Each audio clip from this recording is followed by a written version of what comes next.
What if Haaland never played in the World Cup? What if Erling Haaland never played in the World Cup? Not injured, not rotated, not unavailable. Completely erased from football history. At first, that might not sound like a major change. After all, football always produces new strikers, new systems, new goal scorers. The game continues no matter who is missing. But Haaland is different. He doesn't just score goals, he changes how teams behave before the match even begins. Defenders don't wait for him to act. They react early. Midfields drop deeper. Backlines compress space before he even makes a run. And when you remove him from World Cup history, you don't just remove goals. You remove pressure. You remove fear. You remove hesitation. And once that disappears, the entire structure of tournament football starts to shift in ways most people don't even notice at first. But the effects are immediate. Haaland's biggest weapon isn't dribbling or creativity, it's presence. He controls space without touching the ball. Defenders constantly adjust just to prevent one thing, a run in behind. And that changes everything. Backlines drop deeper earlier. Fullbacks stop pushing forward. Midfielders hesitate to step up because one long ball can become a goal in seconds.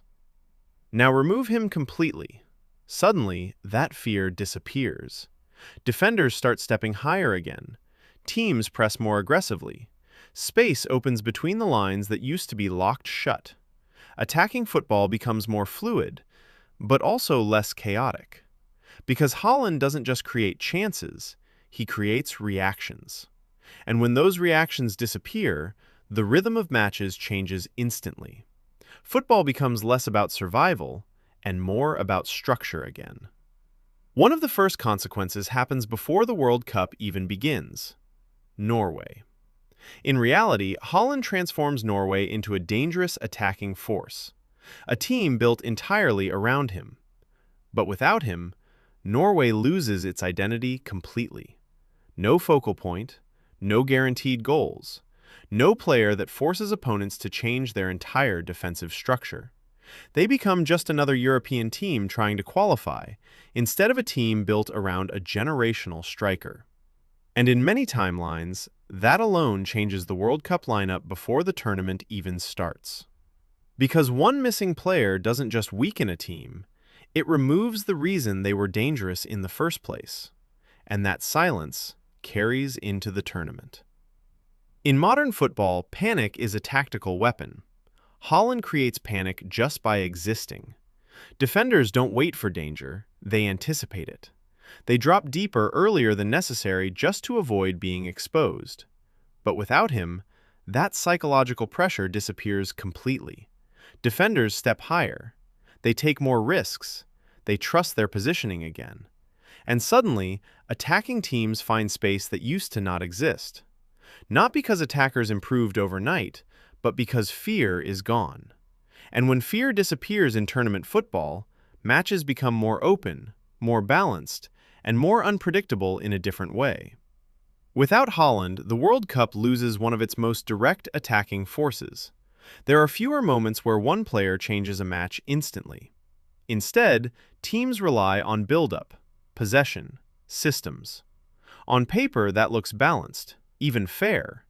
But in reality, something is missing. Because World Cups are remembered for chaos, not structure.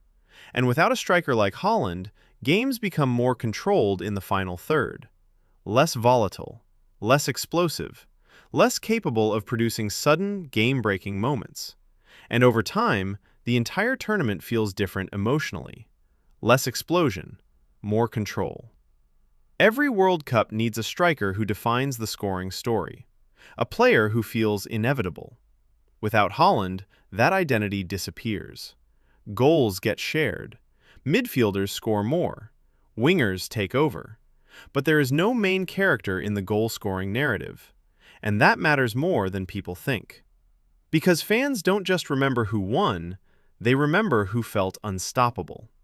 Without him, the tournament becomes balanced statistically, but less defined narratively. And football always lives through narrative. Interestingly, Haaland's absence benefits top teams. France, Brazil, England.